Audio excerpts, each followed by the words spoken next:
Hello mga katawan. So ganina na ay may sugrali na ay mga interview kay Pulong Duterte about sa iyahang kuan sa iyang ipangsulti dito sa entablado.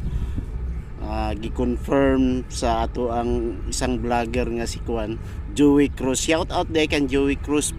Puntahan nyo yung yung channel niya, okay?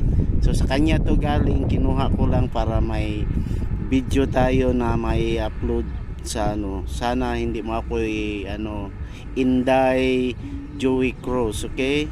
Sa kanya itong video na ito hiniram ko lang dahil siya yung andoon talaga sa area na nakapag-interview kay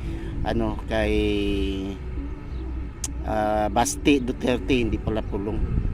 Basti Duterte, okay? Panoorin natin yung video niya. Pasensya na guys, madilim, pero nandito kami sa Maisog, sa may Pampanga, where Baste called out Senator Bongo. So sabi niya, Senator Bongo should be speaking out on national issues. So sort of saying na dapat magmatapang na siya ngayon.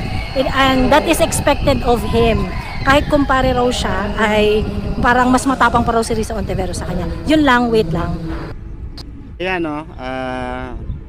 nang talaga si Basti, may kasagnuyo si Basti kay Bongo na siya nasulti nga mas maayo pa daw mas maisog pa daw si Hontiveros, dapat kailangan na niyang magsalita ngayon sa nasyonal, okay? Senator Bongo, bakit naman magsalita ka naman, okay? Don't forget to subscribe,